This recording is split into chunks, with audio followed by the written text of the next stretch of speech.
This conference will now be recorded. All right. I'd like to welcome you all to this July 19th, 2023 meeting of the Zoning Board of Appeals. I'll be sitting in for Lori Jaffe, our chairwoman this evening. What we first do is hear from the applicant. We read any correspondence that requested, and then we entertain any questions from the board or from the audience. Then we move into our deliberation process. We do have 65 days to decide. Sherry, you want to read attendance, please? Okay. George Dorer, Here. Dennis Ermshire, Present. Drew Richards, Bertram Smits, Here.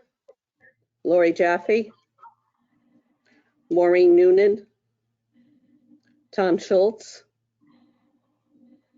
Dylan Walter.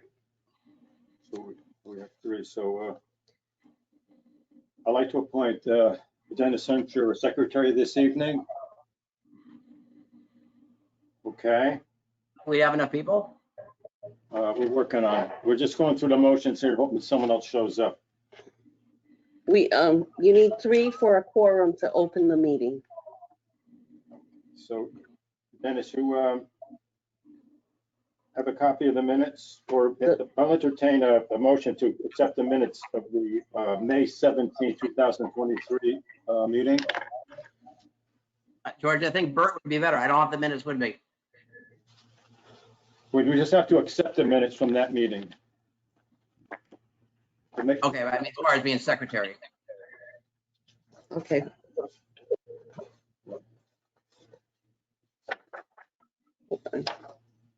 Okay.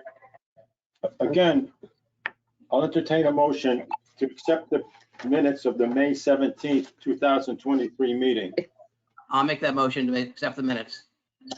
There were a couple of changes on it that I sent everybody, and I don't have them. There was a couple of corrections that had to be made. Oh. Fine.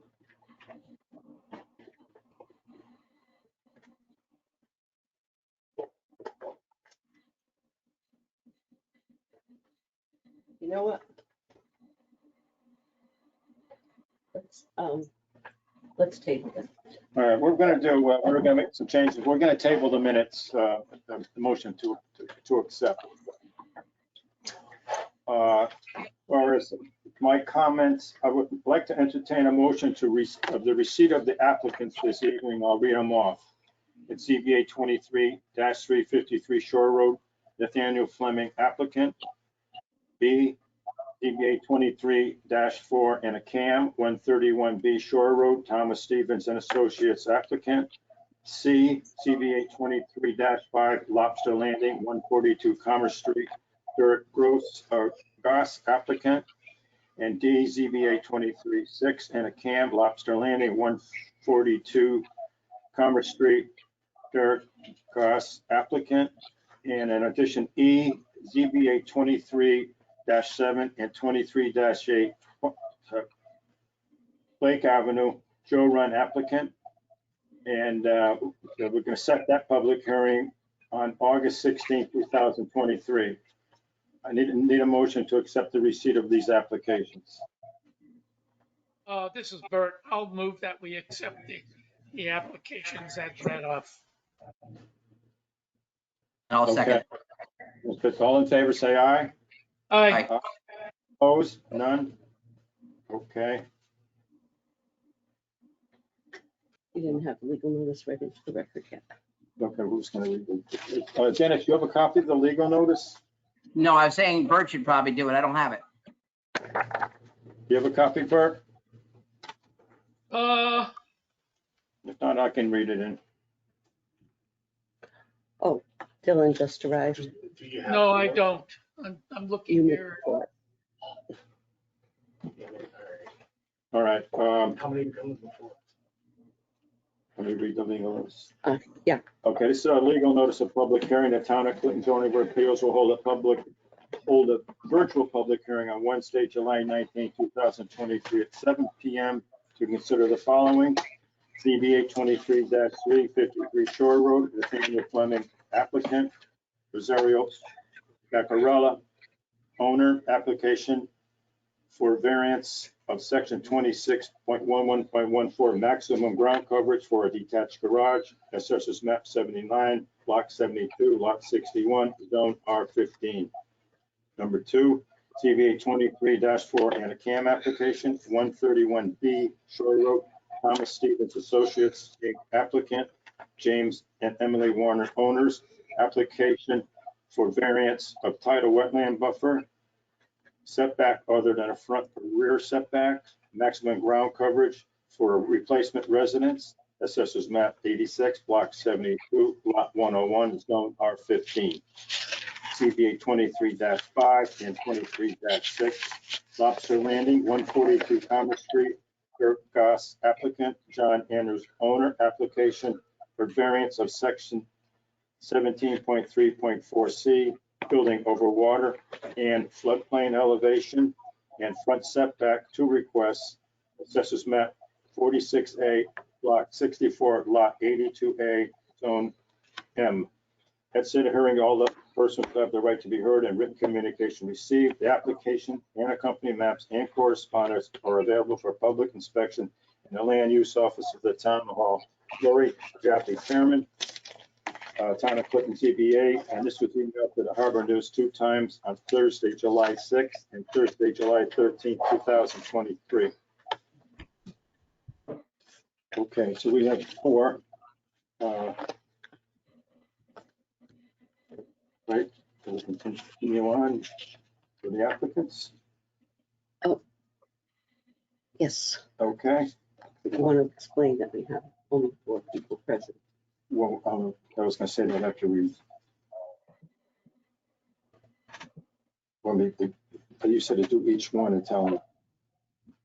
Yeah. Or do them all. Or you can give them, What we have, we only have 4 members this evening, so might, we'll go over it later. When, each applicant is called with the option to be present tonight and continue, or the public hearing, or no presentation and continue to the August meeting. So first on the agenda is ZBA 23-3, 53 Shore Road. To someone representing 53 Shore Road here. Yes, good evening. My name is Greg Fettis with Fettis Engineering, representing the owner of 53 Shore Road.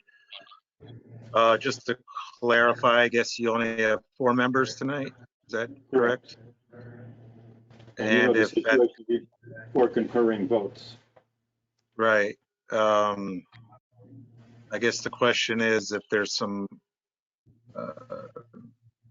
in this application, there's some potential for the commission to say we need to continue it anyway because of information that maybe wasn't clear to the staff. Just kind of trying to get an opinion whether we should move forward with it, and then if we need to continue after the presentation, is that okay? You can do that, or you can no presentation and continue to the public hearing to August if you wish. You'll have probably more members. Yeah, I guess I'm here tonight. I guess I'll at least present it so I know if I need to change my plan for August. Why don't I present and then I'll take it from there. Okay. Okay, you can go on. Yeah, so I'm gonna share my screen at some point here. But let me just give you an introduction. We're property located at 53 Shore Road. It's in an R15 zone, therefore 15,000 square foot lot. Minimum front yards 30, minimum side yards are 15, and minimum rear yards 30. Building coverage is 15%, and the height is 35. So we're looking to add a a garage, which is approximately, well, is 25 by 23 to the front of the house. It meets all the setback requirements.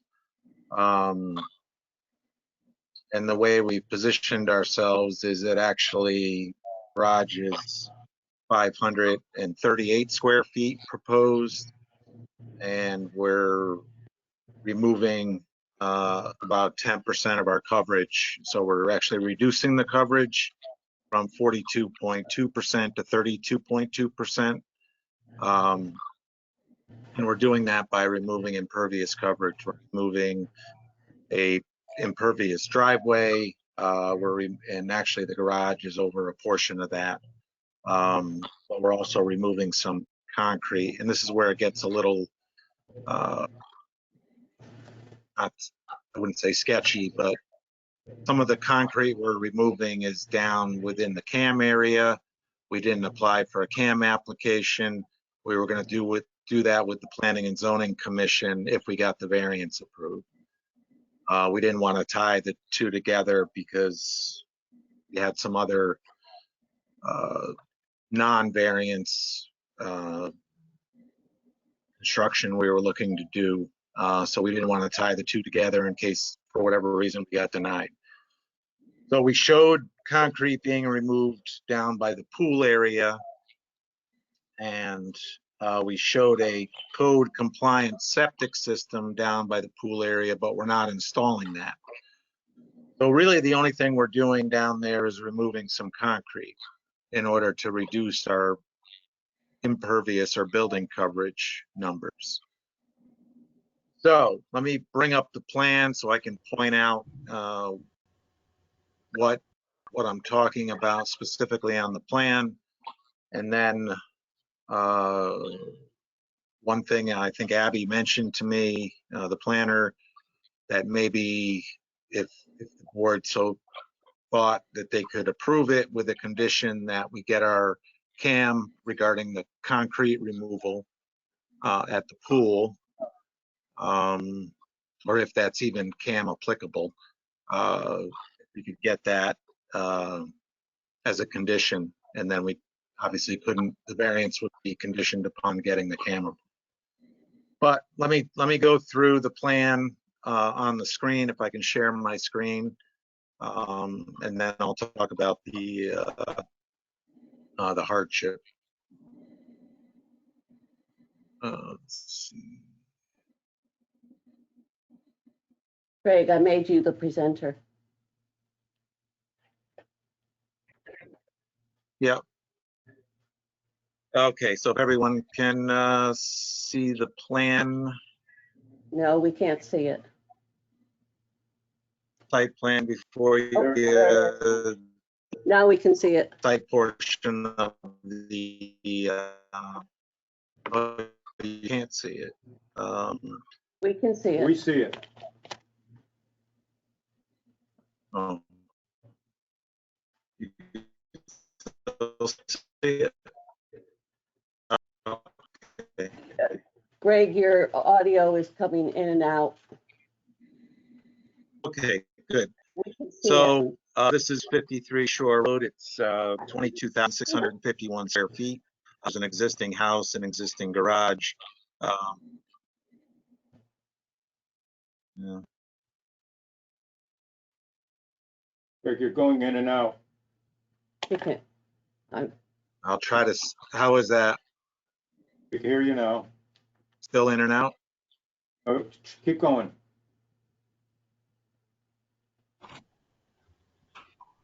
Can't hear him.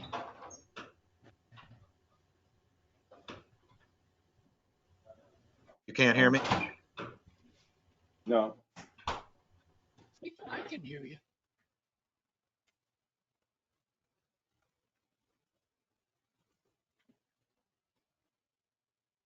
Try. Oh, how about now? Is that better? Yes, that's better.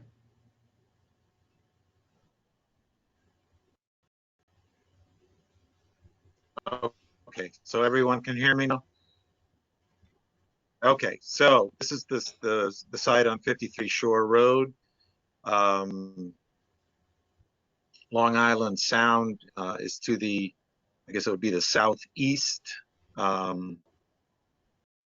And Shore Road would be to the northwest. There's an existing house, an existing garage, existing shed, existing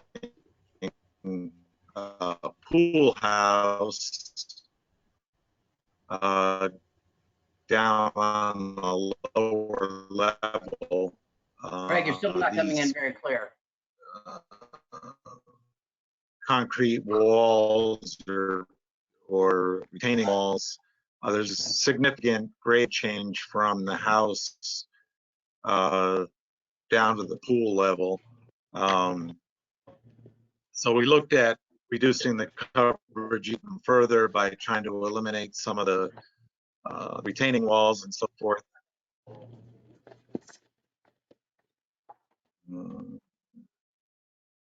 I got a full signal here at my end. I don't know. You're not coming in clear, Greg. What's the camera following me? It's supposed to. Oh, it's supposed to? Yes. Oh.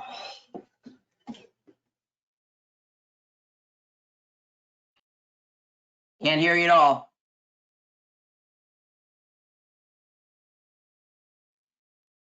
Applicant, Greg, we cannot hear you. I want to say the Okay, president. how was that? Any better? at the moment, Not sure. I can hear you guys fine. I'm not sure what would be the, see, it goes out. Yeah, he's going in and out. You're going in and out. It may be that there's other requests to continue the public. can you hear me now? You want me to call in? We do that too. You can do that. I'm gonna call in. Can I call into the meeting? Yes, you may. At the end of the agenda, there's a call-in number. Yeah, I'm gonna call. I'm not sure why. I'm gonna call into the meeting.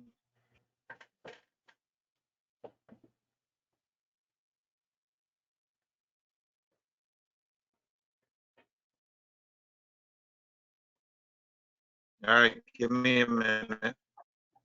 Okay.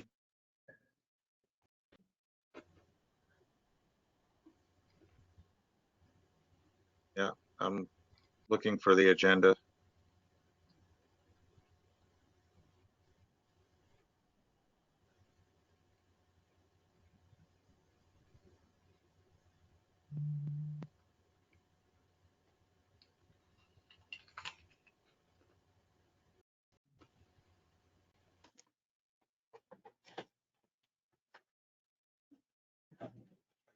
I'm freaking out, man. Yeah, I'm like right there, so it's like, It's easier. yeah.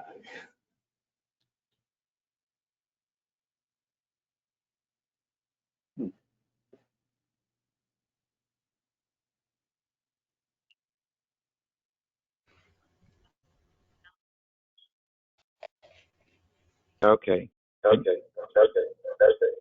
Okay. Greg? Oh, I can't Yeah. turn myself on. Greg, can you? Can you hear me now? Hear me now? Yes.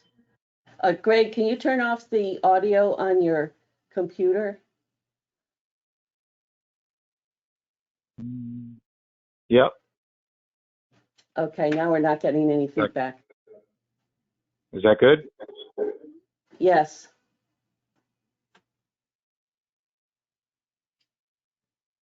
Okay. And the screen is back up?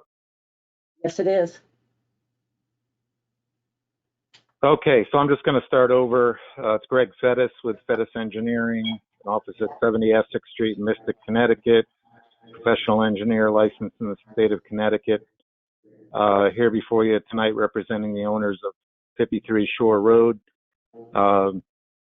What we're proposing is a 2-car garage, the shaded area that my cursor is hovering over. That meets all the setback requirements, meets everything in the zoning regulations, with the exception of maximum building coverage. The maximum building coverage existing is 42.2%. We are actually reducing it to 32.2%, which is about 10%, but it's about a 25% reduction in square footage. The entire driveway is currently impervious. We're making that it is impervious. We're going to change that to pervious pavers, as well as, and this was the part I was explaining earlier, you can see on the lower half or lower side of the site, which is closer to Long Island Sound, these are all walls that are tiering the landscape down to a lower level. There is a significant change in grade from the house down to where the current pool is, and that's where the current pool house is. We do show a septic system there. That's strictly for B100A demonstration purposes. There's not going to be any construction required because we have a functioning septic system that's not being affected by the proposed garage. So that's just in case of failure, we have a code compliant area to put a new system in. What we are showing down on that lower level is the removal of the concrete around the pool. And this is something Abby brought up, I think, in her staff report, is that we need a CAM application for that. We had planned to go to planning and zoning for the CAM application only because we were looking to do some additional renovations and so forth, as well as a septic system for the pool house down in that area, which isn't shown on this plan. So we did break the application into 2 parts. One, see if we get the variance. If we get the variance, then we would move forward with getting a CAM application for the additional removal of the concrete around the existing pool. So we are, that's kind of it. And I'm going to, if there's a couple of typos on the plan, which I will bring to the attention of the commission.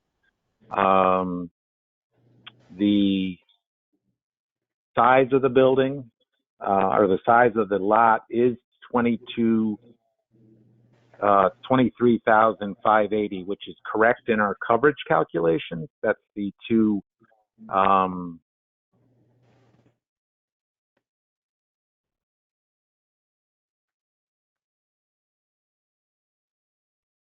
We lost him. We lost you. yeah, it's coming. I've stopped talking for a second. Am I back? Yes. Yes.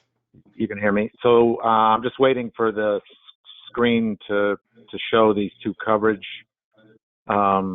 calculations.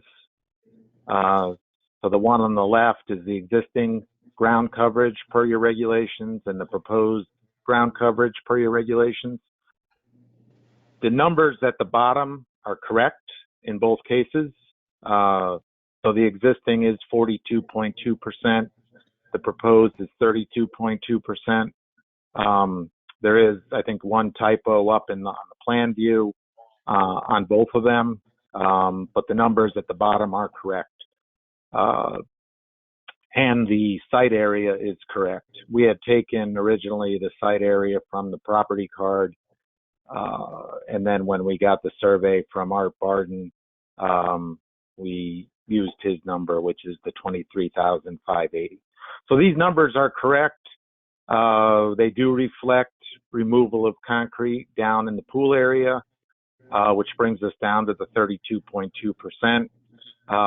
We do plan on getting a CAM approval. We would be happy to condition a variance approval on P&Z if that's possible. And then as for hardship, we are referencing, and we submitted on May 15th, hardship description, which is solely relying on the ground coverage reduction, so a nonconformity reduction from 42.2% to 32.2%, and where the case Adolphson versus Zoning Board of Appeals, we have attached that also, which talks about reducing nonconformities. And I think Abby mentioned it in her review also. So that's, kind of separate of the usual predate zoning and non-conforming lot, which this is a conforming lot, but we're referring to that because we have one variance request. I think we went,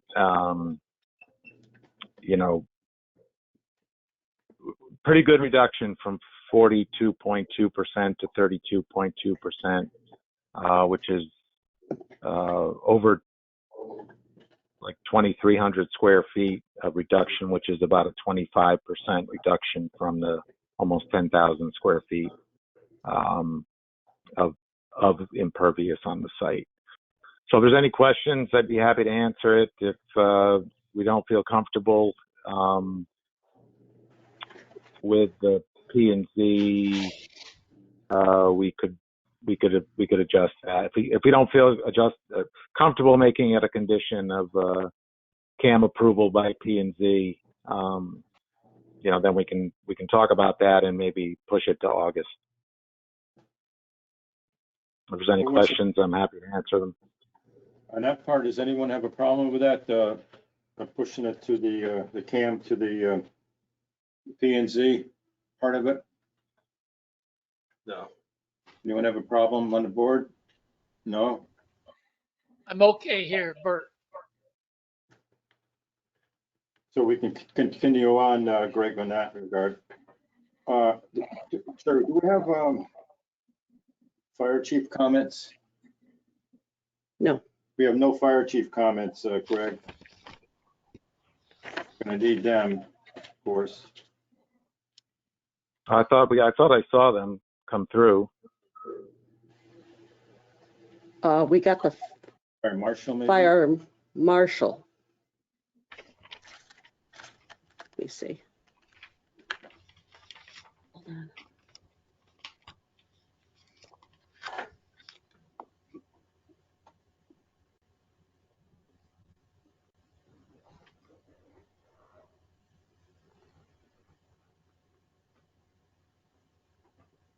I mean, the fire chief and the fire marshal are pretty consistent with their comments on all of these applications. We do have We did not get anything from the fire chief. So what can we do? Continue public hearing. In that regard, Greg, we're probably have to continue the public hearing.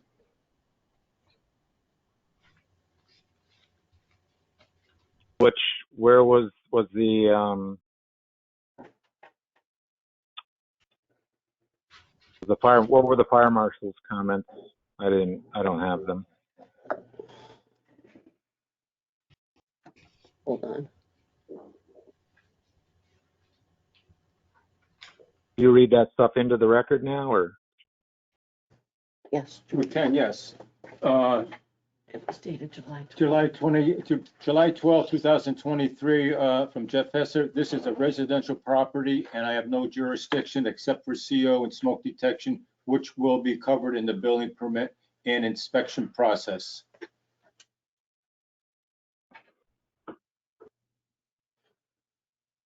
That was the fire marshal? Yes. And the fire chief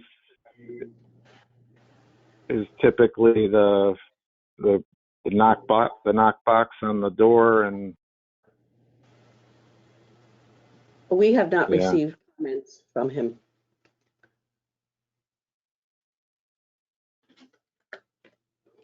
all right, is there anything else missing? Not in that regard, but no. Okay, I mean, he's pretty consistent with his comments. We'd be willing to condition this on his comments. Can we do that? I would be careful about conditioning about comments where you're not sure what they may be. I think the question for the board is whether or not you sent it to the chief for review. Are you bound to not act unless you have his comments in place?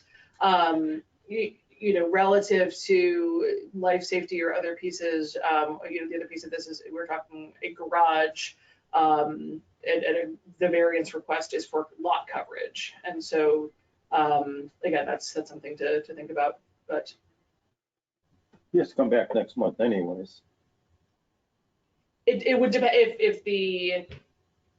if the public hearing needs to be continued because you feel like you need additional information, then yes. If the board were to act on the variance this evening, then the CAM application would go, if it were to be approved, a CAM application would go to the Planning and Zoning Right. Commission. We're just wondering about the fire chief. Right.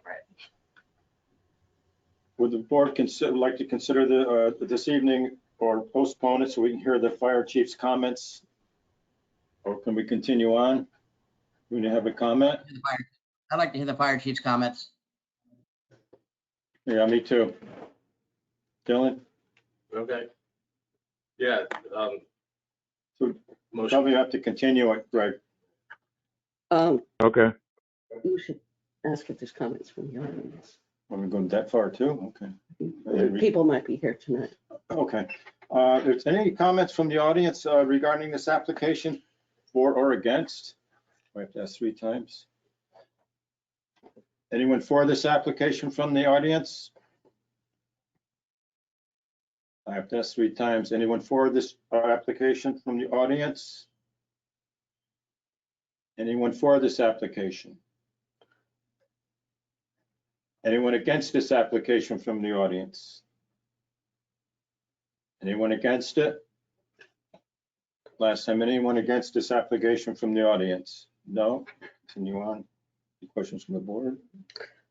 Any correspondence? Okay. What do we have for correspondence? Read that. Okay, yeah, all the documents are available on the electronic file. And does anyone wish to have a document read into the record? No?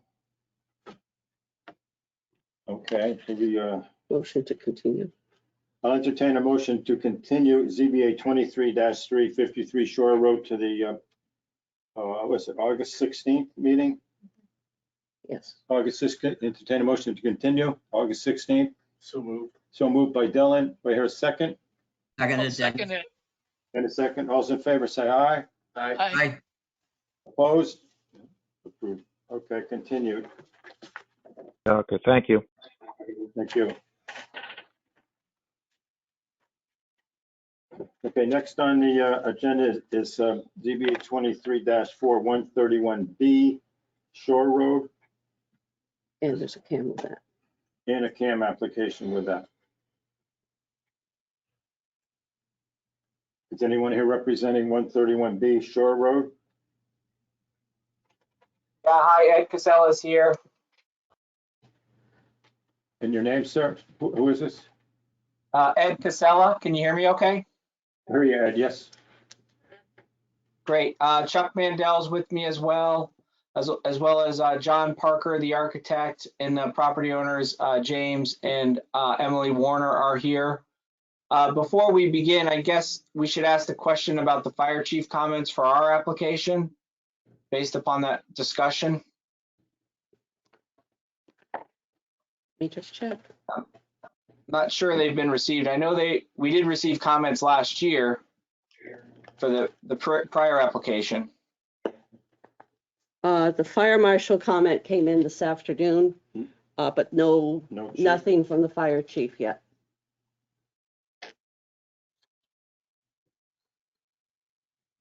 And based upon the previous discussion, is the board going to, I assume, wait for the fire chief comments before they decide the application?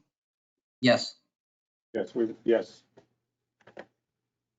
the 4 members that are present this evening like to hear from us to see if they have any questions?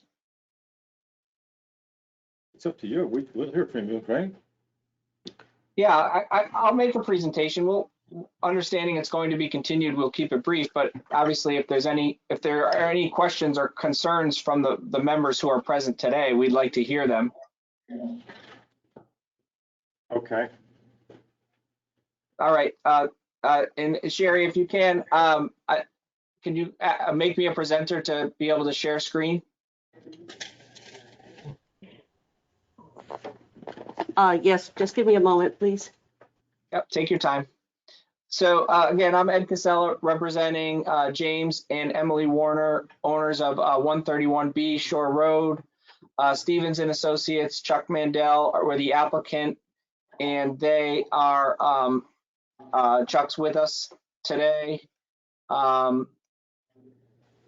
Give me a second here. Let me get to the right thing.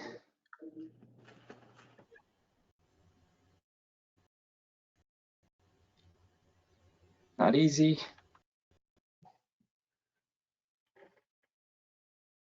Okay. Just hold on one second. I'm just trying to manage the share screen here.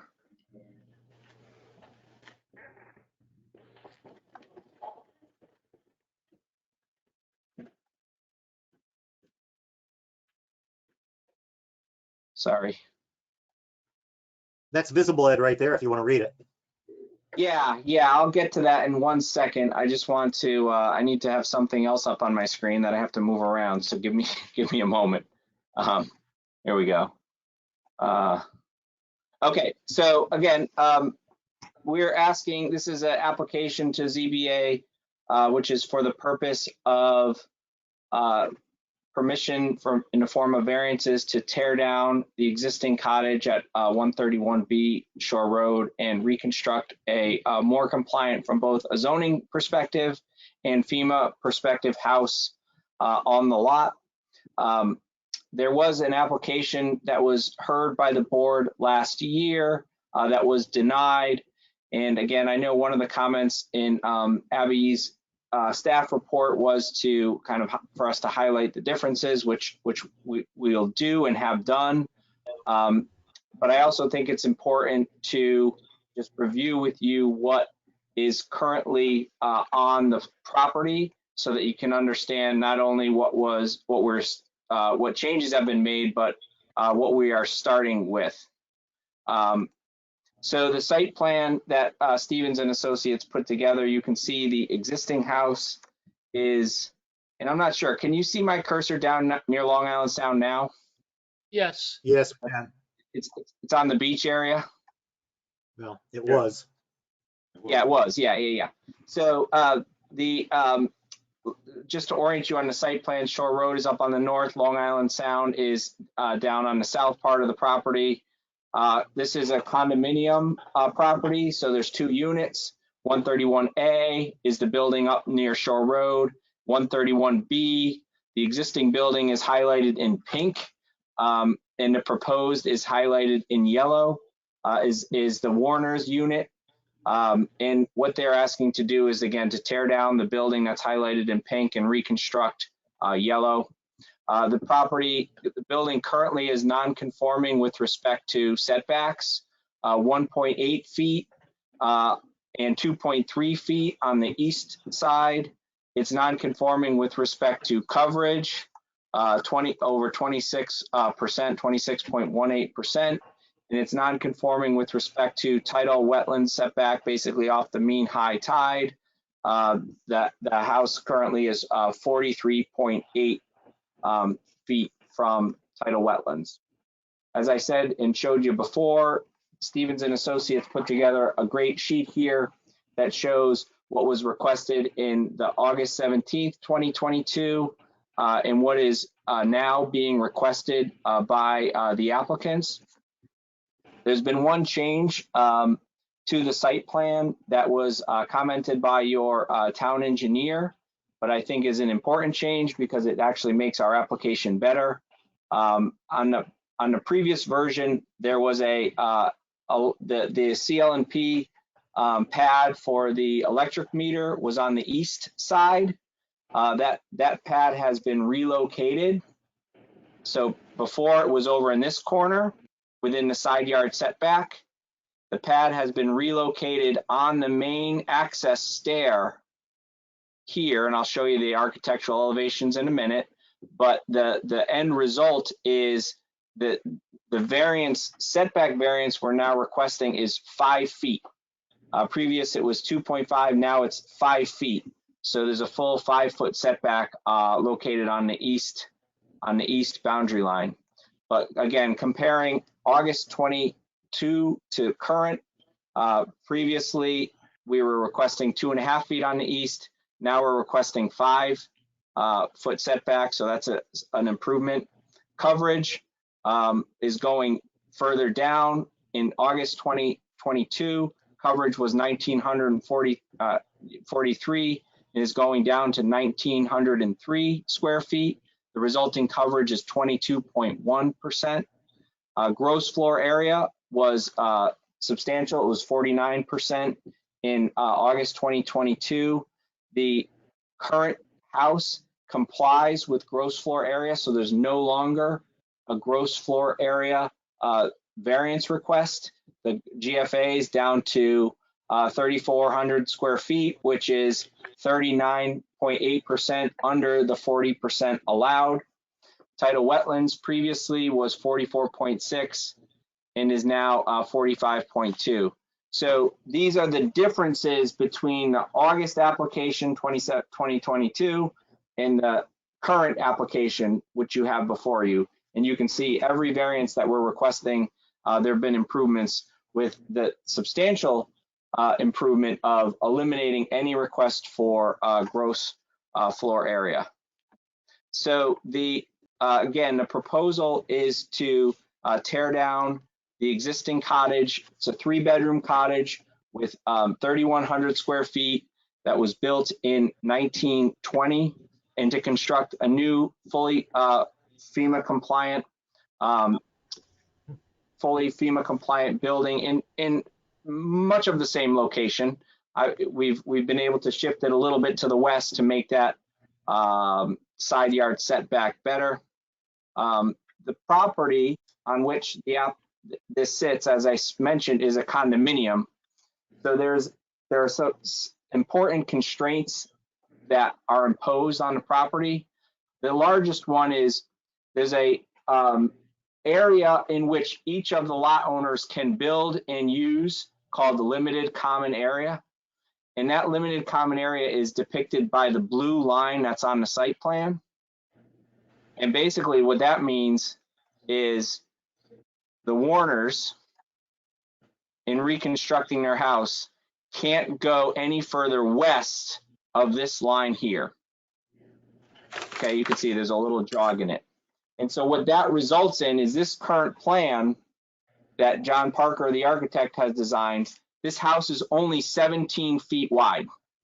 So when you have the side yard setback at 10 feet, which is frankly impossible because we'd have a 12-foot wide house, and then the limited common area over here, leaving room for the stairs, we have a very narrow house. The house is only 17 feet wide for majority of it. So I hope you all think about that, because most houses are not that narrow, right? That's an extremely narrow. But the main basis for requesting the variances is the reductions of nonconformity that we've talked about, that we believe are substantial and give this board the basis to approve what's being requested. Again, on the side yard here, you can see the two houses are close together. The 131B is only 1.8 feet off the side yard, 2.3 feet currently off the side yard. That is being improved substantially. Now, the closest the wall will come on the east is 5 feet. Coverage existing is 26.18%, and that is being reduced 26.8%. That is being reduced to 22.1%. That's a 350 square foot reduction in coverage. This variance is granted that the property will be much less in coverage. And we talked about the tidal wetland setback. Existing tidal wetland setback is 43.8 feet and is being improved to 45.2 feet. So it's a 2.5 foot improvement. As the board knows, reductions in nonconformity are a standalone basis for the granting of variances. And each of the variances, remember, we're requesting 3 variances: side yard, that's being improved; coverage, going down from 26.8 to 22.1, and tidal wetlands, the setback off the mean high is also being improved 2.5 feet. From a legal perspective, you have the ability to use that as the basis for granting variances. There's actually a case, one of the main cases that is a case called Hescock versus Town of Stonington Zoning Board of Appeals. The ZBA granted a variance for somebody on the water in Stonington to tear down and rebuild a house to FEMA compliance, just like we are. The property owner proposed shifting the house back from the cove. It was a cove in Stonington, but the cove from 44 feet to 47 feet and make the house FEMA compliant. The neighbor appealed, and the appellate court upheld and said, that's enough. 3-foot reduction plus FEMA compliance, those are all positive things, and the ZBA was correct in granting the variance. We have a very similar fact pattern here, where we have similarly moving the property off of Long Island Sound, but we're also moving it 3+ feet off the side property line, and we're reducing coverage 350 square feet. There's a CAM application, and another big difference between this application and the August 2022 application is the response from DEP. Hopefully you've read the DEP letter, because Marcy Balint basically goes on to say that this is a much more reasonable application, and there's a 3% increase in floor area, but much different than the 10% increase, which was previously in the previous application. So she has no objections to the granting of variance if you feel it's appropriate. We already talked about the fire chief. We don't have his comments yet. We know, I think we anticipate what he's going to say, because he wrote a letter in the last meeting. But there have been positive reviews from both the town engineer, CRAD, and the fire marshal. So everything is in order, except for, unfortunately, the fire chief. I'll turn it over to Chuck Mandel now. Chuck, would you like to add anything? Yeah, Chuck Mandel for the record. Just a couple of points. I'm not going to belabor the reduction in nonconformities, making this structure less nonconforming. I'm going to address more CAM, I think. One is the current structure it's in a VE 14 zone. So that means, above, we have to be 14 feet above mean sea level. The current house is actually, the existing structure is at 8.8. That's the finished floor elevation. So that's way below the FEMA flood line. So if there was a major velocity event, the entire structure would get washed out or whatever, significant damage. So we're going to be raising this 8.37 feet to make it FEMA compliant. And we'll also have breakaway walls. So it'll be a much safer structure than what's there now, one of the benefits. The other thing is the septic system to the south. We did some soil testing with CRAD. We have approvals to construct a septic system. We don't have approvals for that specific one yet. But the test holes prove that there is viable naturally occurring soil back there. The other thing I might add is that the existing septic system is actually a cesspool that we found, which is actually south of the leach fields that we're proposing, and they are deep in the ground. So right now, as a condition, they would not meet the current health code. So we will be also constructing a code complying health code, which we're not obligated to do anything at this point. So I think that's it. The other thing that Ed touched upon was also the platform. Like, it's an Eversource. Now, when he said platform, those are not at grade. Those platforms are actually raised structures. So Eversource now requires all meters to be above the base flood elevation, which is 14. So John Parker had a great solution to put the platform on the west side of the structure, where previously we had it on the east side with some talks with Eversource. But Eversource, as long as they can get it elevated, they're good with that. I think that is it. In regards to the fire letter, we did have one last year, and since we're making this less, the setbacks are actually better.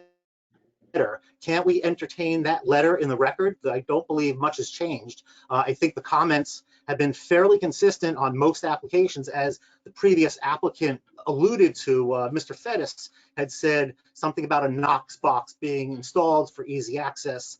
I believe the best case scenario would be to get rid of all the buildings so nothing ever happens down there and create a national seashore area.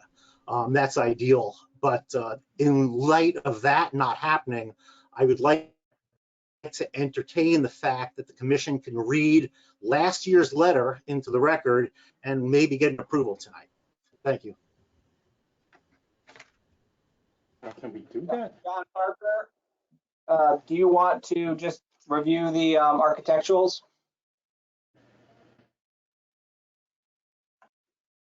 I think everything that has been the previous discussion has covered about everything that I had to say. I'll be glad to answer any questions. And I could just show for the members the first floor plan is here, so you can see the stairs coming up, going into the house, and then here's the electric meter at the top of that run of stairs on the platform here, elevated above FEMA. It's an existing 3-bedroom home, and it's proposed 3-bedroom home. It's 2 stories, with the lower level being FEMA compliant and the upper level consisting of open to below and a utility room, which isn't finished space, and then a roof deck.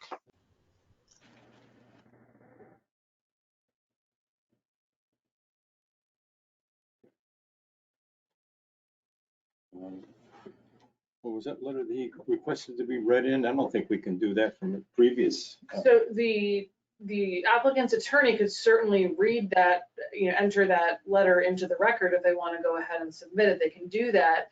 It doesn't mean that the fire chief has reviewed this particular application or are his comments for this one.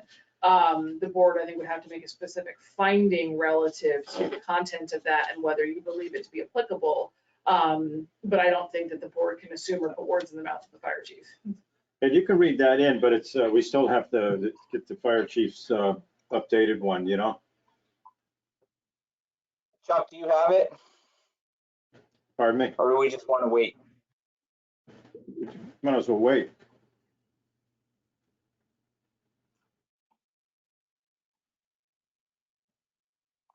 Is Chuck still on? Oh, yeah, no, I have no problem. I mean, whatever you guys want, that's fine. I just threw it out there. I thought the comments, like I said, the previous applicant had mentioned Knox boxes and that type of thing. There are conditions of approval. But if one of the conditions of approval, as Abby had mentioned, is to knock the house down, we won't accept that. So I think we'll wait for the letter and we'll be back next month. Okay, board members have any questions for us? not at the time. Chuck Mandel, if one more thing, Ed, do you think we could read the adjoiner's letters of neighborhood approvals? We can read that in the correspondence. Any questions from the board or anything?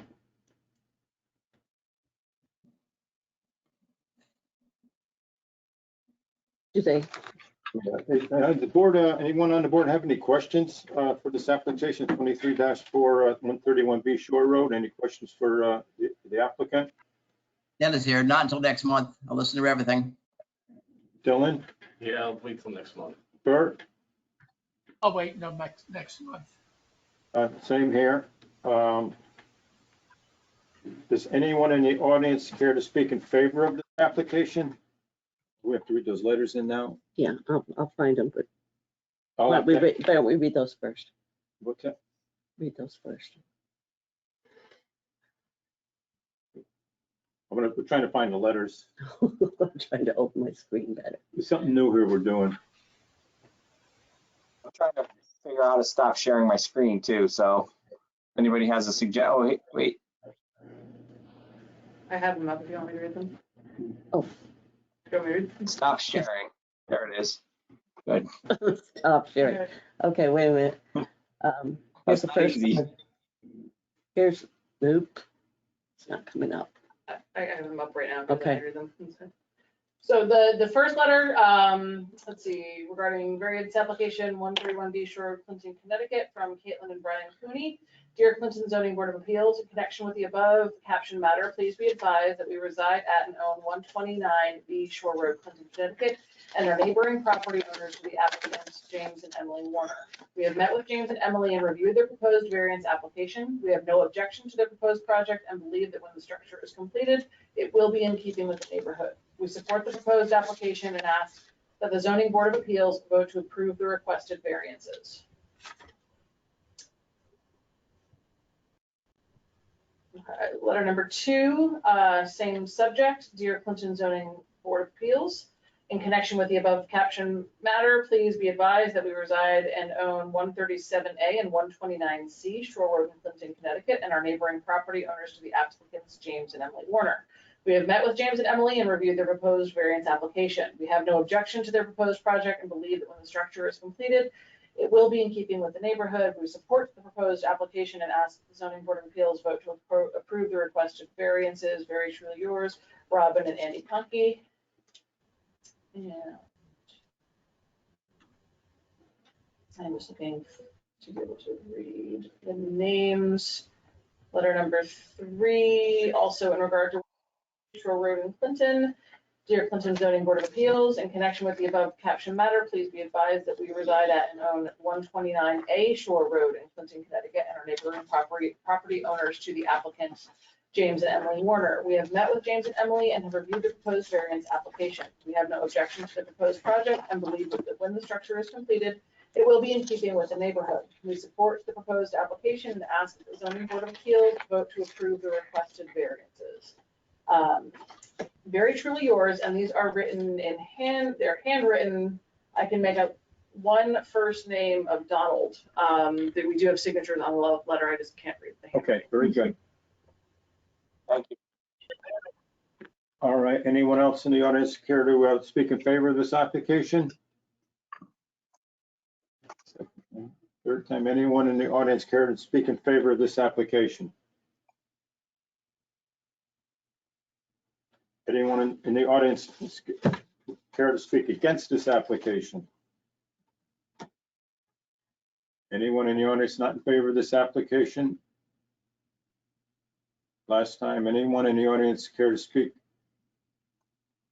not in favor of this application? No. Mr. Chairman, General questions. there was one more letter. One more letter? There was another letter uploaded in a separate file, the same text in support of the application from Tom and Patty Daly of 128 Shore Road. Okay, what's that, fourth letter, is it? There are 4 letters, yes. 4 letters. Okay, In general, any questions. questions from board? Any general questions from the audience or our board members? Nothing here, Dennis. I don't have any questions at this time. So Motion to continue.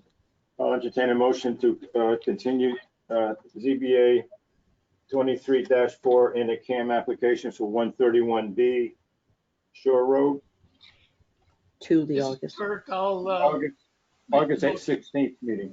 So moved. So moved by Dylan. All those in favor, say aye. Aye. aye. Opposed? Second. Aye, second. Oh, okay. Actually, Bert beat you in for motion, Yeah, I know. for move.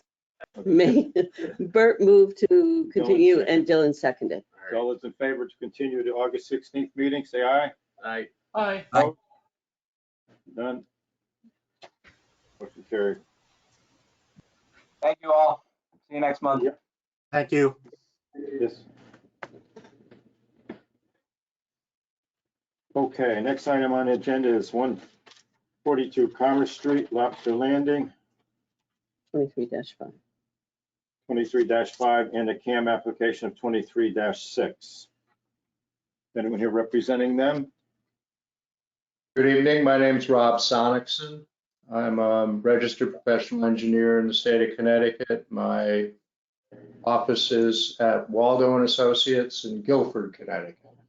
And I'm here representing John Andrews, who is with us, the owner of the property, Rachel Stepankas, which is one of the operators of the Lobster Landing operation, and Angela Mirander, who is her partner.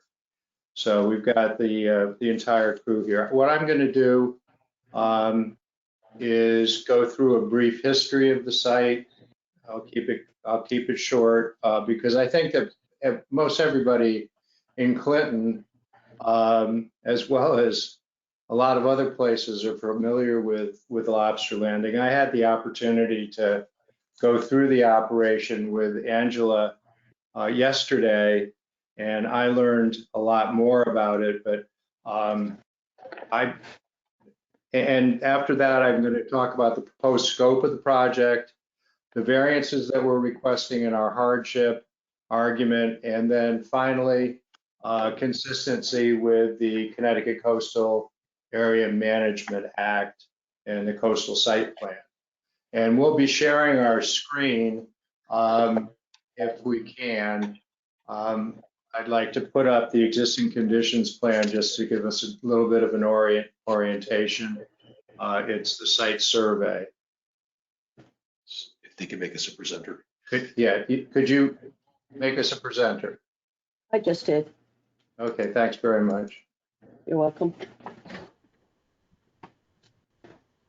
This is the proposed plan. I think that you can move it over to the existing conditions plan. The original building at 142 Commerce Street, it's at the end of Commerce and Grove, was constructed circa 1902, and that was according to Jenny Schofield, who is the deputy State Historic Preservation Officer.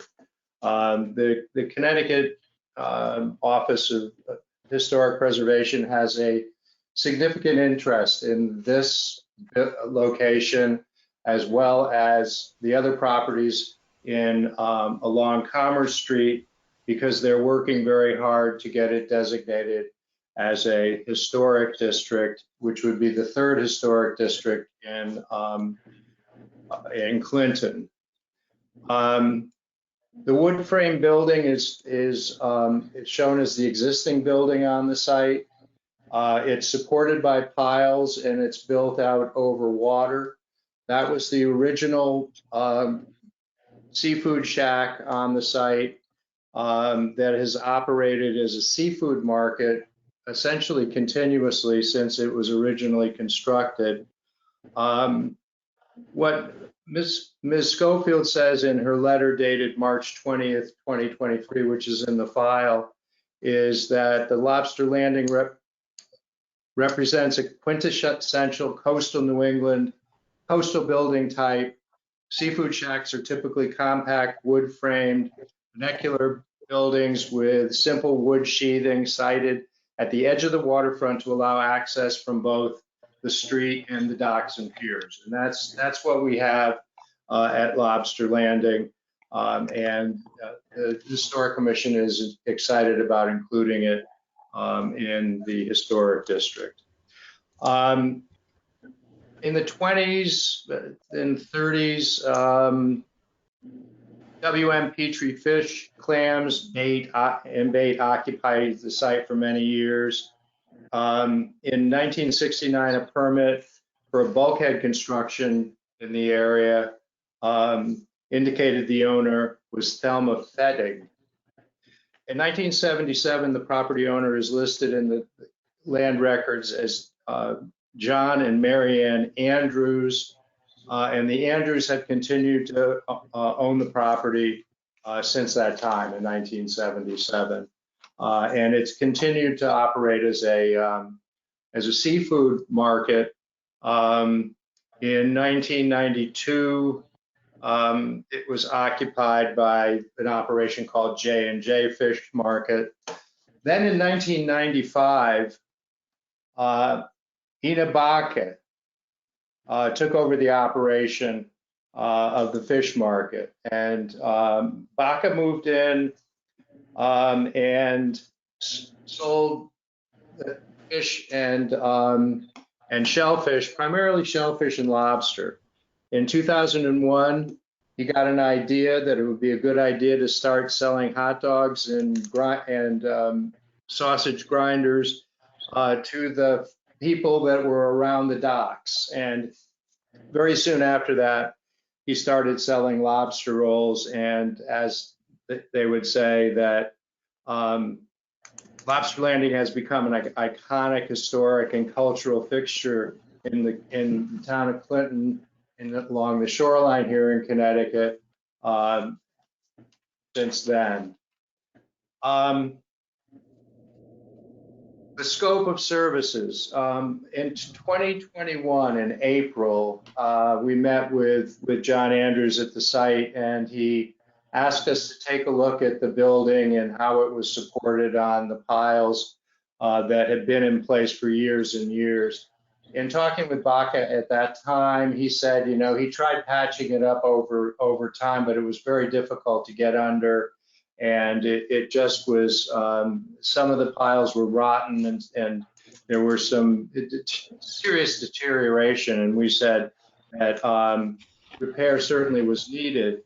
And John agreed, so that the property is 0.24 acres in area. It contains that original 830 square foot seafood sales building, and it's surrounded by wooden docks and decking.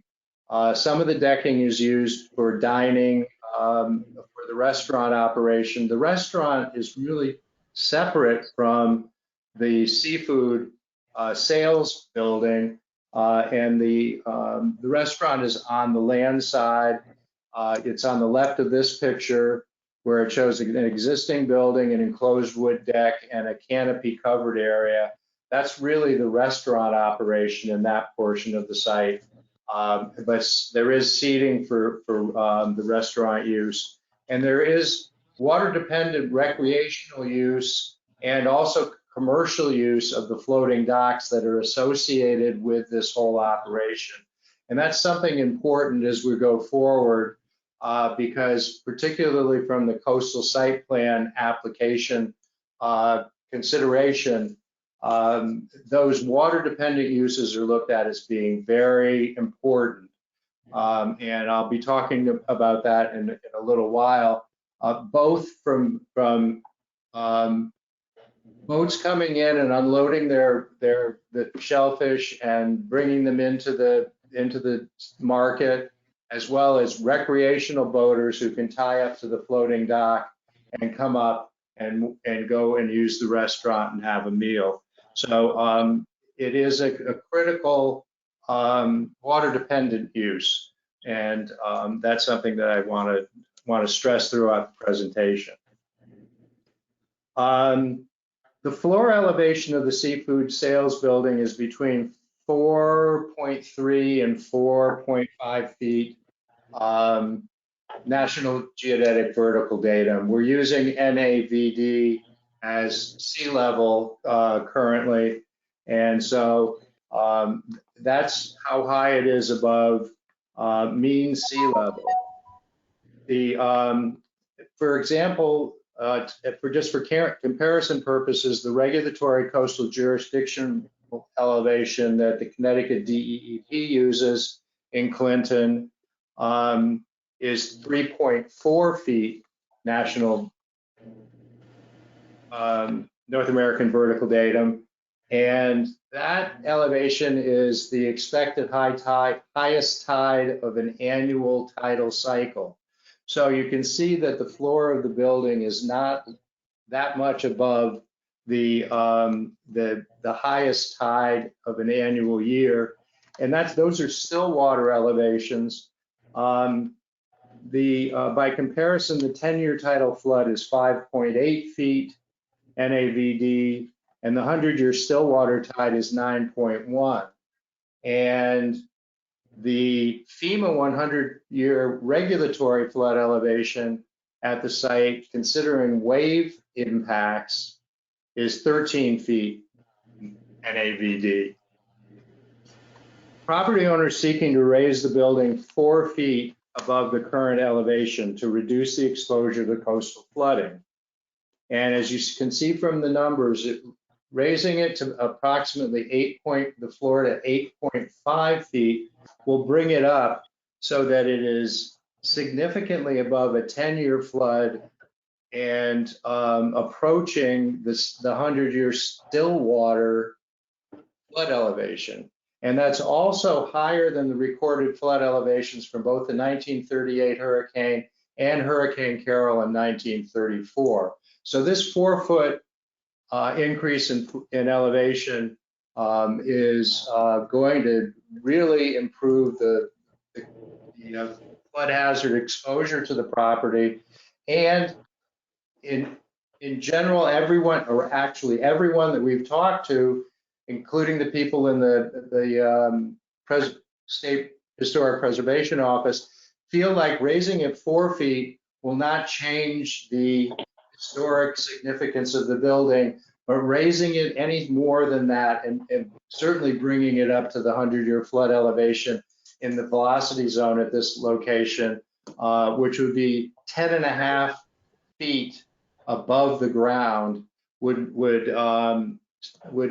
make it so that it was a significant negative impact on the historic significance of the structure, as well as making it essentially not usable for what the use of this building has been for 100 years, which has been a water-dependent seafood sales operation. It would be an incredible burden to try to get the seafood in, and it would also be very difficult to get any kind of customers to come into the building, and it would just make it so that it wasn't a practical thing to do any longer, unfortunately.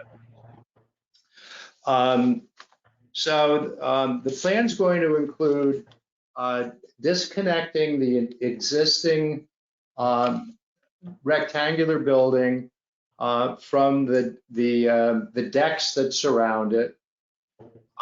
It's going to disconnect the building from the piles upon which it sits, and it's going to be moved with a barge-mounted crane that will be located in Clinton Harbor immediately to the west of the building. After the docks are moved, they'll be able to gain easy access to the building. They'll shore it up.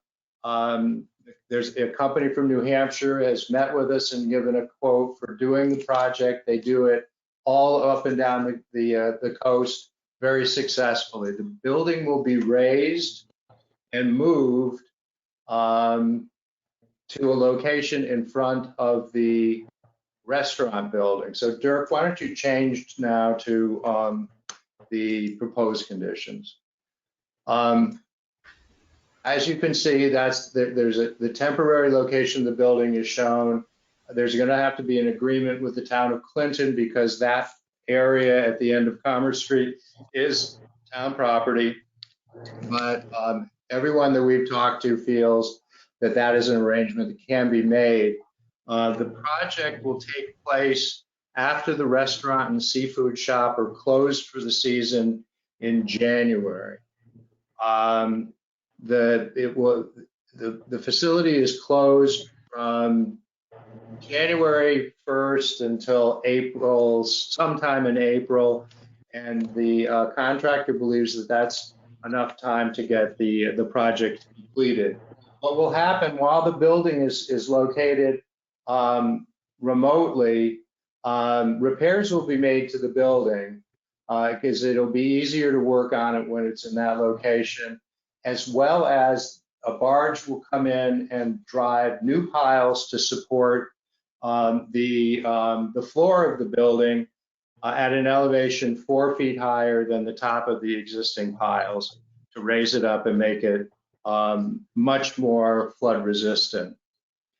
The structure will not be changed from the existing structure. The decks will stay the same. The docks will be reconnected, and basically there'll be no physical change, with the exception of a couple of accessibility things that I'm going to be talking about as other variances that are being requested tonight. So one of the things that we've talked about and that is part of the design is keeping the building the same as it is, both structurally in area and location, and also the siding, the glazing, the trim, and even the sign that everybody knows has a crooked O, and we're not changing any of those things. We're going to make the structure look as close to the existing structure, with a little bit cleaned up, without quite as much peeling paint, but it will be using the same materials as currently are used in the existing structure. One other thing is that we'll be using, in the reconstruction, we'll be using flood resistant materials as is included in the FEMA guidance. And we've used them, that type of construction. It won't have any visual impact on the building certainly from the outside and not even from the inside, but it will be constructed with flood resistant materials in the area below that 100-year flood elevation, which is of significance. And also all the utilities are going to be protected or flood proofed. Inside the building, there are 2 500-gallon seafood lobster holding tanks that take water from Clinton Harbor and run it through a condenser to drop the temperature to the mid-40s. Lobsters like that cold water, and that's one of the reasons that the lobster industry in Connecticut has diminished as much as it has in the last 20 years, because Long Island Sound is getting to be warmer and the lobster are suffering from it. But that condenser will be protected against flooding as part of the reconstruction of the building. So that's the proposed scope of the project. And now I'd like to just go on to a discussion of the variances that are requested and the hardships that we've identified. As indicated in the State Historic Preservation Commission letter dated March 20th, which I mentioned before, and a letter from the Town of Clinton's Historic District Commission dated yesterday, July 18th, 2023, the Lobster Landing property will be included within the Commerce Street National Historic District that is going to be established later this year. They can't tell us exactly when the process is going to be complete, but we've been in contact with them, and the one thing that they do stress is that they very strongly are committed to the fact that there will be a Commerce Street Historic District and that this property will be a part of that historic district. If that were the case today, Section 17.11.7 parenthetical A of the Town of Clinton zoning regulations would apply to the building, and a variance could be issued for the reconstruction, rehabilitation, or restoration of the building without regard of the procedures that are contained in the remainder of that section with regard to variances. But unfortunately, based on the track that we are on and the timeline that we were hoping to hit with the reconstruction, it would put this project off another year. And the condition of the building and the condition of the decks around it continue to deteriorate. We didn't think it was prudent to delay. So we are going through and addressing all of the variances and requirements, section 17.11.7A in the zone, in the town floodplain management regulations. So if you'll bear with me, I'll try to go through this quickly. They're very basically three variances, two different types of variances. The first one is the most significant, and that is the variance to locate the floor elevation of the seafood market at 8.5 feet NAVD, as opposed to the elevation 14 that would be required for the lowest structural member, according to the National Flood Insurance Program, flood insurance study, and flood insurance rate map that's currently effective. And most of our discussion has to do with that variance. The other variances, which maybe I will go through just very quickly, sort of out of order, are two-dimensional variances, and they have to do with the ramps on the front of the building and the stairs on the front of the building to gain access to both the dining deck and the building itself. By raising the building, you have to, right now there's just a little ramp at grade to get into the building, and there's about 3 steps to get up onto the dining deck. We are doing 3 things really with access to the site. We're providing full compliant handicap access by rebuilding the ramp on the west side of the building. There's currently a ramp on that area to gain access to the deck on the back, and also to gain access to the commercial dock on the harbor side of the building.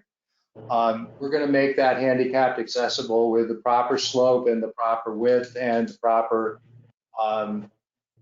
landing areas, so that there'll be handicap accessibility to the building itself.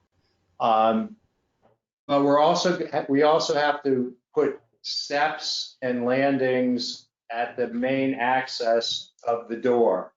I was talking to John Andrews the other day via email, and he asked, just to get it clear in my mind's eye, will the floor at the building be about as high as the doorknob is currently on the door of the existing building? And the answer is yes, pretty close. So that's how much we're really raising, and that kind of gives you a feel for the scope. Dirk, why don't you go up to the top, because we have those elevation views of the building on the site plan. Can you do that?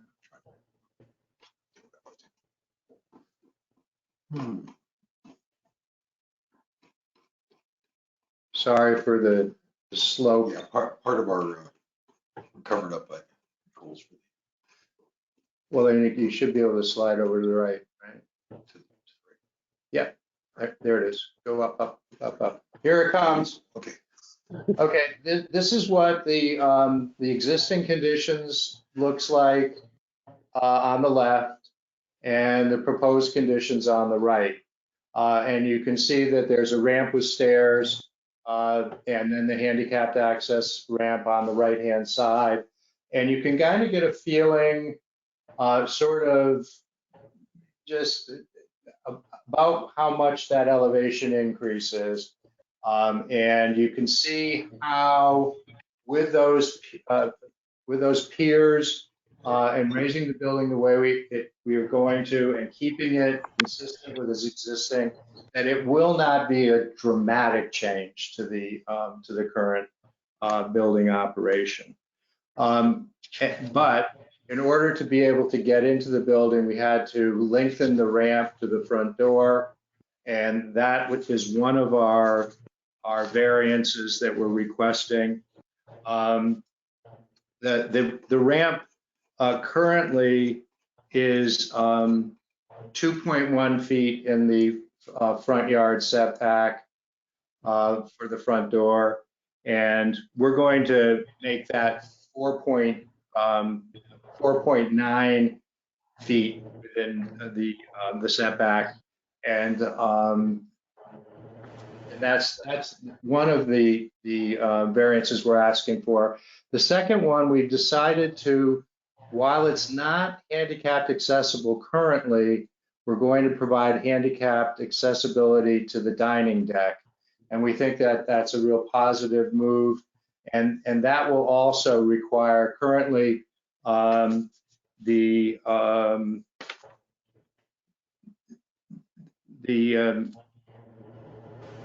dining deck is 2.5 feet beyond the setback, and it's going to go to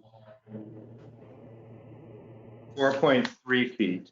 So they're minor encroachments, but those are two of the variances that we're asking for. And then, so now we're going to go back to our general floodplain request. Complying with the required elevation was considered. However, doing so would prevent reasonable access to the site from the commercial dock and from the floating dock, and getting the seafood into the structure when it's going to be so many feet higher. Deliveries would be impractical, as well as really access for customers being impractical, and not to mention the fact, once again, that it would have a significant impact on the historical significance of the building. So that's one of the first things. The danger, and then the things that you should be considering based on your regulations are the danger that materials and debris may be swept onto other lands and injured others.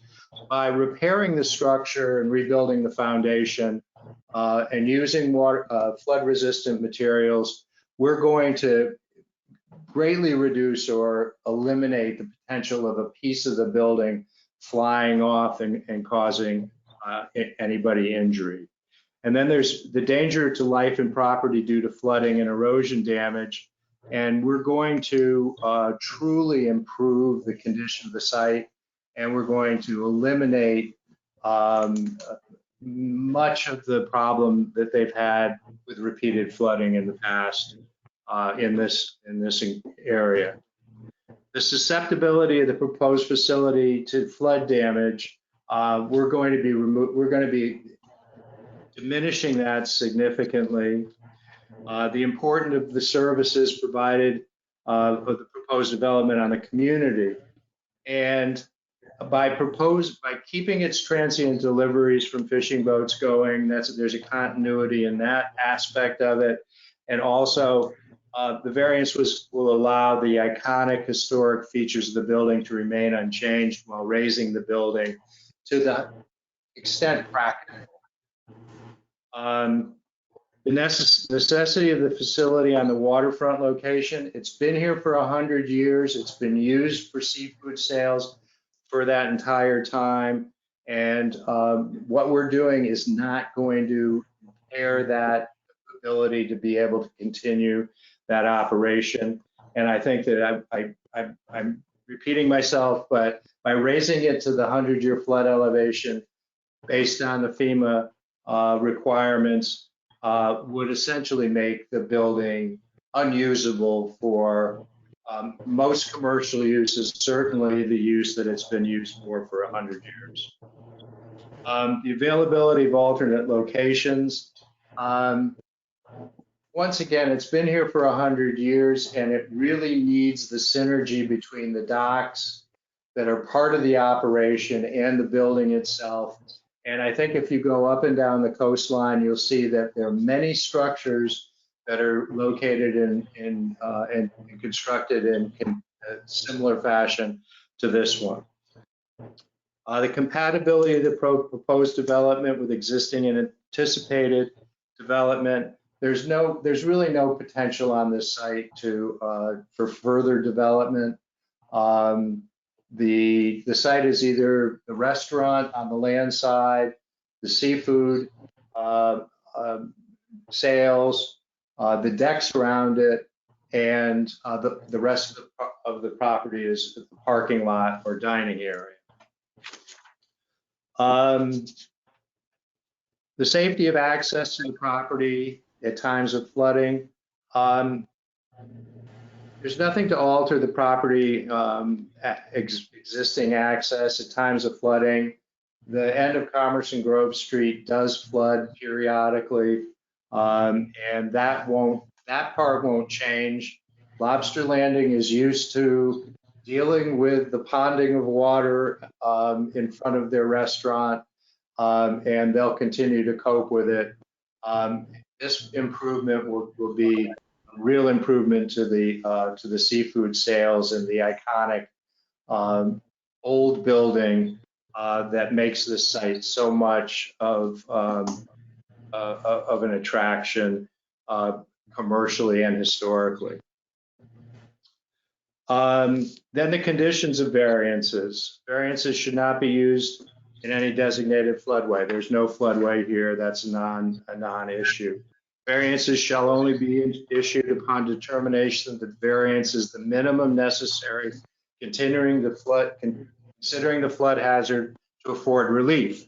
And we believe that this is really striking a balance between a requirement that would be untenable and would prevent this building from continuing to being used as it's been used for 100 years. But it also is providing a significant increased amount of flood protection, and it will allow a continued use in the future as it's been used for all these years. Variance should be issued for a show of good and sufficient cause, and we feel that the elevation standard, requiring a strict application of the elevation standards would cancel water-dependent use, because you wouldn't really be able to get in and out from the docks for unloading the fishing boats and the transient docks, and would prevent the continued commercial use of the building as a retail fresh lobster market and shellfish market. And a determination of the failure to grant the variance would result in exceptional hardship. Cancellation of the existing water-dependent uses would result in an exceptional hardship, and the operation of the existing facility would no longer be able to function, and that's contrary to coastal area management policies. And a determination that the variance would not result in increased flood heights. The building is built on piles over the water. It does not restrict the flow of water. By raising it up on properly designed piles, it will have no impact on flood heights whatsoever. And it's consistent with and the building's reconstruction is going to use flood resistant material and methods as per FEMA's guidance for construction in velocity zones. The owner of the site is aware of the fact that the floodplain ordinance and the state building code requirements will potentially affect applicable insurance rates for the property, and notification in the conditions of approval would not be unexpected. The approvability of the variance,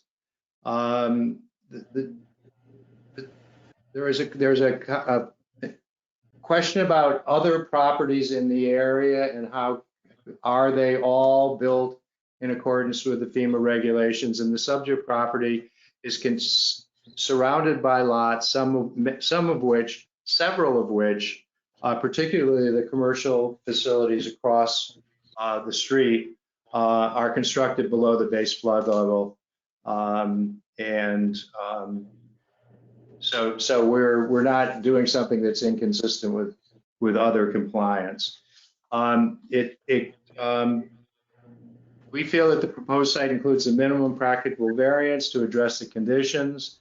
Hardship is also related to the historic significance of the building, which I mentioned before. So that is our argument for the variance. And I'm just briefly going to go on to discuss the coastal site plan applications of the project. We've already described the project, and the project complies with the coastal area management policies because it's minimizing the impact on the coastal resources on or near the property by raising the building to reduce flooding and possible introduction of material into the flood. Appropriate best management practices will take place in construction, such as storage of heavy equipment and materials on the upland, appropriate upland disposal of waste material generated, and conducting and this is something that's important, conducting all of the barge work during higher tide cycles to prevent individual bottom contact and continually policing the area. This project, we applied for a certificate of permission from the Connecticut Department of Energy and Environmental Protection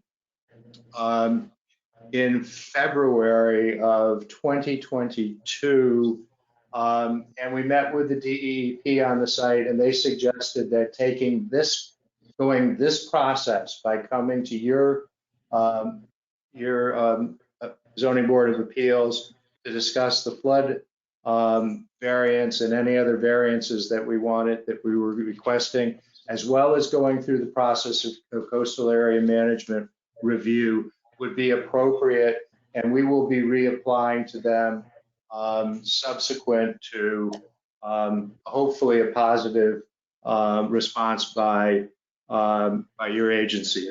The one thing that happened during that application process was we got a number of comments from that office.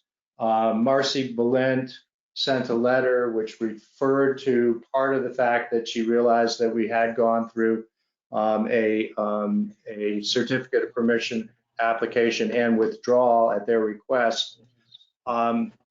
We did get a letter from the Natural Diversity Database during that review process, and they indicated that there were they did not expect any negative impacts on wildlife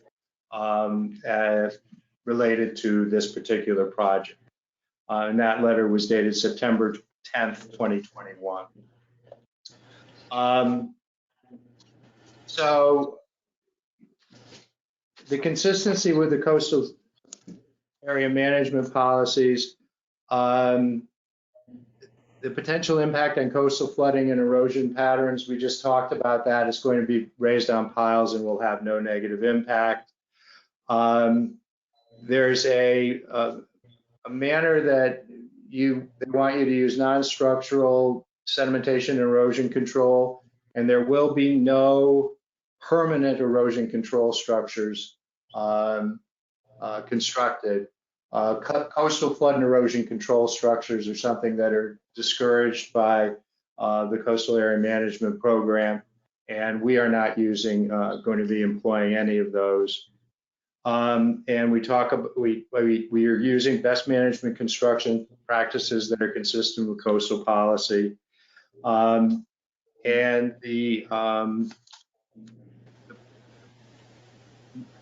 maintain and enhance, where feasible, restore natural patterns of water circulation. The project isn't going to affect the status quo in the tidal wetlands or any of the existing vegetation in the area. There are no tidal wetlands nearby, and it really is an active marina use, and there's little in water or near the water vegetation at the site. And no construction activities proposed that will permanently affect biological productivity. No filling of the nearshore waters is proposed. It proposes buildings and docks involved in marine-related uses that is consistent with its designation as a designated shorefront. There is no construction that's going to impact intertidal flats. No groins, jetties, or breakwaters are going to be constructed as part of the project. And no activities that are going to delete the fisheries in Clinton Harbor in any way will be affected.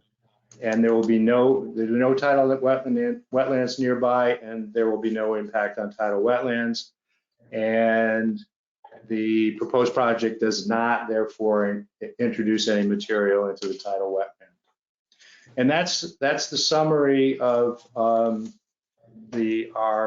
consistency with the Coastal Area Management Act and the description of our coastal site plan. And that concludes my presentation for this evening. Anyone want to take a break? Yes. Sorry about that. Phew. I'll do that by motion if you want. We'll continue on. Yeah, let's do that. I haven't had dinner yet. But continue on, Yeah, let's keep going here. be nice. We can move this thing along a little bit. It's getting a little redundant Yeah, and wordy. What do you want to put that in now? Yeah, we can put that in then ask for this. Okay, any more where are we going to go from here? Any questions from the board, anything, or any comments or anything? Dylan? I don't think there was a single part that was missed on any aspect of the whole application. I think it looks good. It could have been a little, yes, you're right. I have no comments. It looks pretty good to me. Is there anybody that's going to vote no to this? I don't think so. No. I don't think I can say that. We have some, as far as documents, so all the documents are available in an electronic file on the town's website. And does anyone wish to have a document read into the record? No?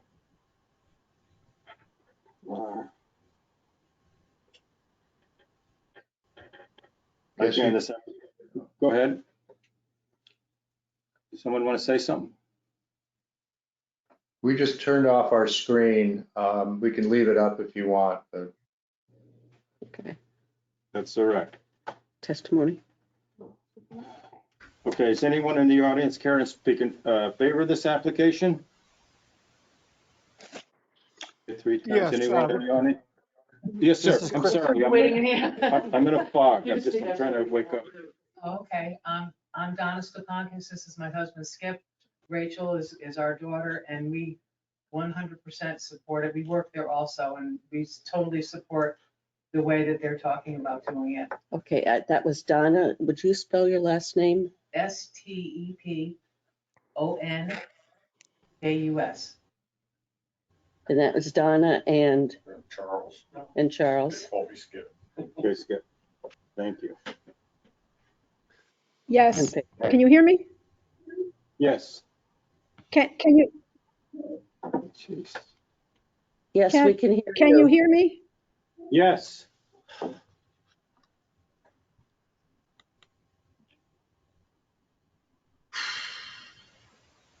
We hear you.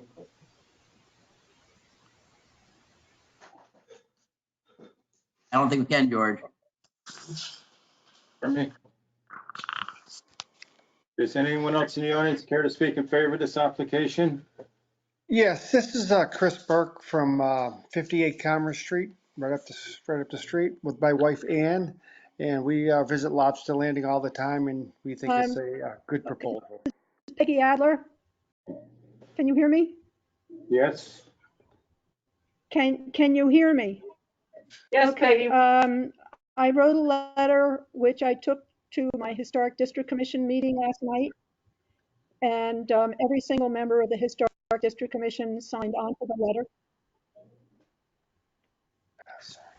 Thank you.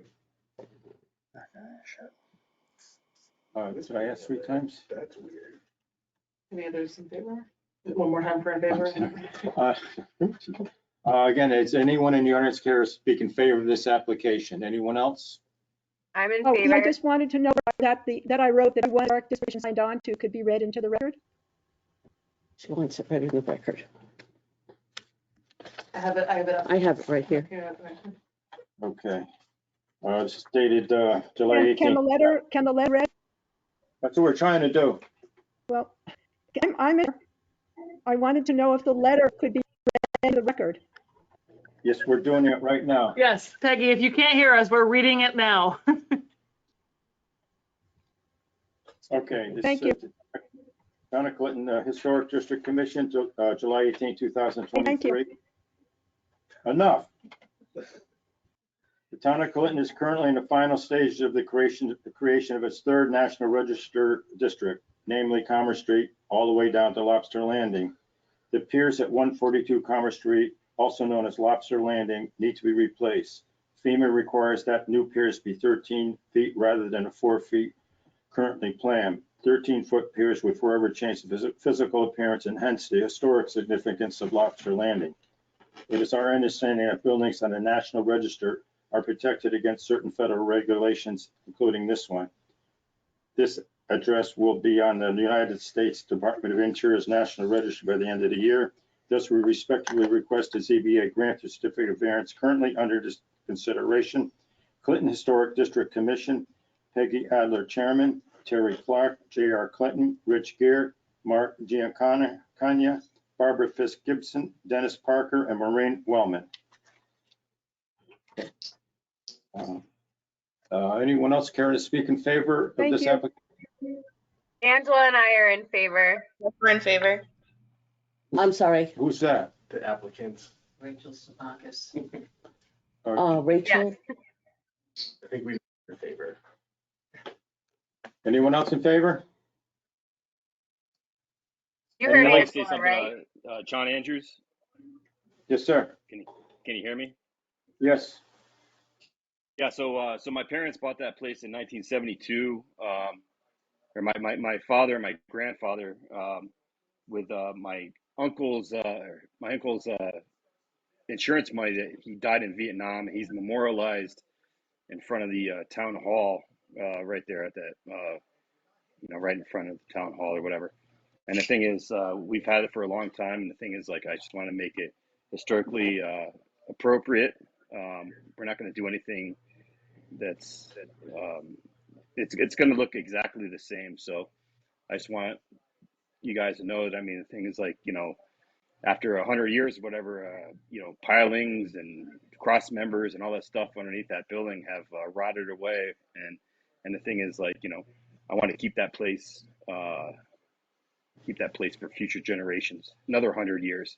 So we have to protect it. So that's very important to me. So. Thank you. Anyone else in favor? Anyone wish to speak against this application? Anyone wish to speak against this application this evening? One more time, anyone wish to speak against this application? No, we'll move on. General comments. Any general comments from the commission or the audience? Any All comments? set, thank you. Dennis, Dennis? you're all set. Bert? I'm all set. Okay, I don't have any comments also. I mean, I think the traffic that draws from a northern part in town down to the southern point is worth its weight in gold, and it should be preserved. If you get through the center of Clinton. Well, The traffic pattern there should be preserved. That's what you're saying. no, just Yeah, the what it village, draws. because it draws It's an asset. so many people down. Over the last couple of years, especially since they've expanded their social media, it's been a real boon to the area. It's a good thing. Okay, want to continue on? We can probably make a decision on this evening. Oh, that's right, too. Again, we only have 4 voting members here this evening, so consequently you need 4 concurring votes. If you want, we can continue on, or you can wait till next, continue this the next public hearing on August 16th. We possibly could have more than 4, hopefully 5. It's up to you if you want us to decide on that this evening. Based on the conversations that I've had with the town planner earlier, we think that we've made a strong case and we'd like to continue on tonight. In addition, we're going back to the DEEP and that'll take some time also. And January will be here before you know it. Okay. Has everyone on the board heard enough information to make an informed decision this evening? Yes. Bert, Yep. I have. Any more comment? Anyone will make a motion?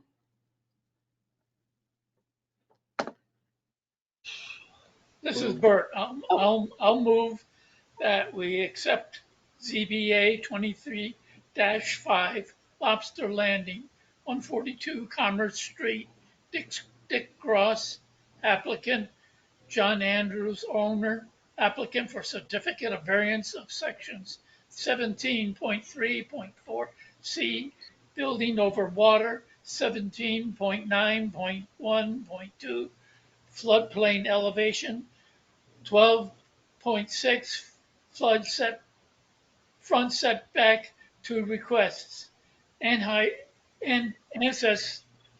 assessor's map 46A, block 64, lot 82A, zone M. I'll second that. One moment, you need a hardship. So the things that need to be hopefully included in the motion, if possible, would be the recognition of a particular hardship, and that the requirements and findings for a variance pursuant to section 17 of the zoning regulations have been met. And then the last recommendation would be to make sure that the application is in reference to the coastal site plan revised through June 1st, 2023 that's submitted. Okay. And then as part of this motion to officially close the public hearing and go forward.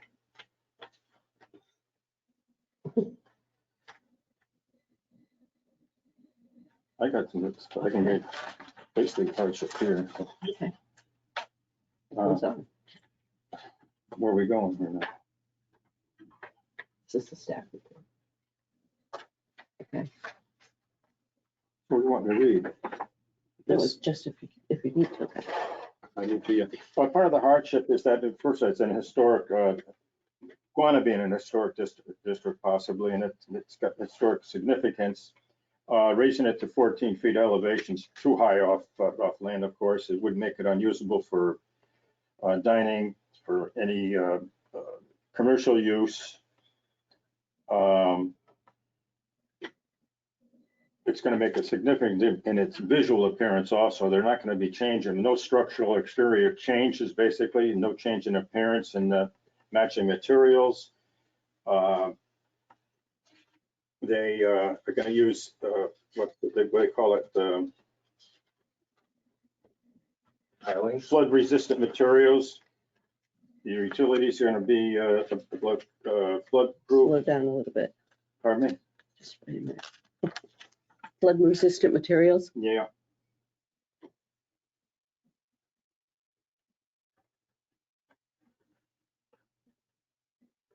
Next.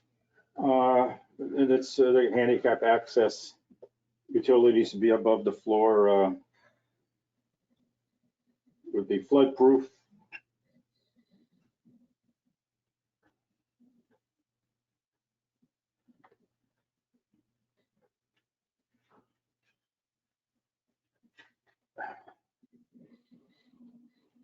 Again, they need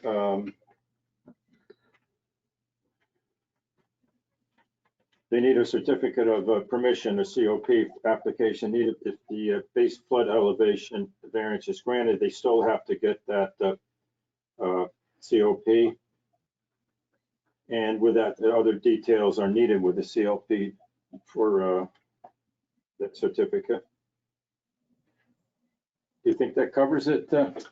Sure, if you can add a finding that the provisions of section 17 of the regulations have been met relative to the variance Yeah, requested in the floodplain. revisions of section 17 have been met to this application. And this application, if it's granted, refers to, what's the mapping?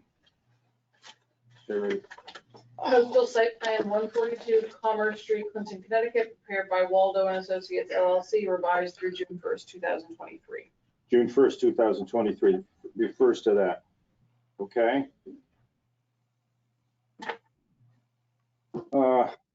Basically, that's what it is. A motion has been made. I'll second it.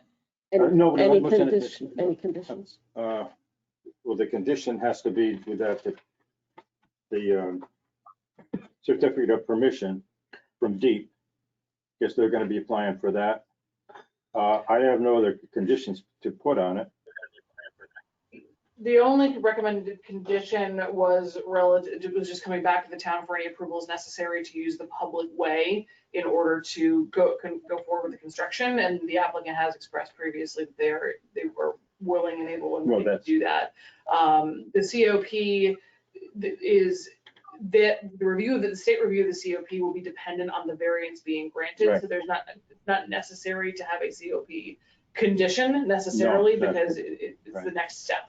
That's their next step. Okay. Any further discussion? Oh, no. Again, did someone Bert made a motion to grant the variance. Need a second. Second. Second by Dylan. So just to make sure that we're very clear on the record, that is the motion that's been made and seconded includes the findings listed by the chairman, the specific findings of hardship and necessary findings in section 17, with the condition for subsequent town approval for the construction phase sequencing. Okay. And is the COP condition to remain or to not be on the motion? It shouldn't be on. Should the not be, motion, okay. no. So with that one condition. Yeah, take that off. No condition for the COP. Okay. And the provisions of section 17 have been met. Yeah. Plus whatever the chairman said in the beginning for the hardship. You mentioned another hardship before that. He's made findings relative to the uniqueness. He's made findings relative to hardship, I believe. Okay. Okay. Any So other second further? is Dylan. Yeah. Any further discussion? All set. So the renovation, is that going to straighten the O on the sign there? Good. All right. It was a joke. It was a joke.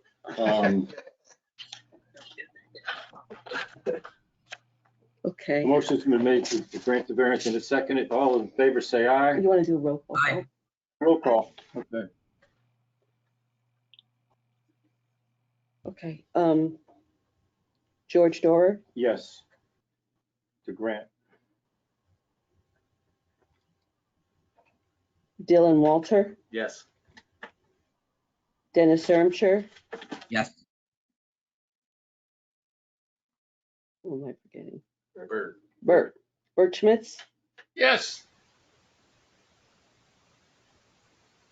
The motion, Okay, motion carried. and that was a motion to approve the variances, not to receive, correct? Motion to approve the variance, yes. Okay, Yep, so the public hearing is closed, the variance is approved, the second piece is the CAM. okay, just have to, Oh, the CAM application, yeah, the CAM application was addressed thoroughly. And any questions about that or comments? In that regard, I'll like to make a motion that the CAM application be approved as submitted in that it's consistent with all applicable coastal policies and includes all reasonable measures to mitigate adverse impact.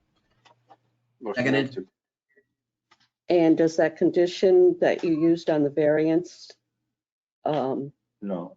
does that apply? No. Okay. Okay, and you want to do a roll call vote on Roll that? call vote. Yes. Okay, George Dorer, Yes. It's a grant.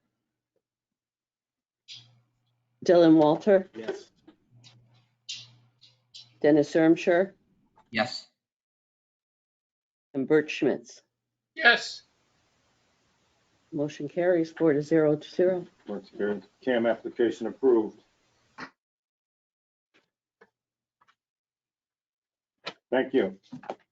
Thank you. Thank you very much. Okay, moving on to the agenda. Any correspondence, Sherry? No correspondence. Additions to the agenda for August 16th. You do have 2 new applications came in.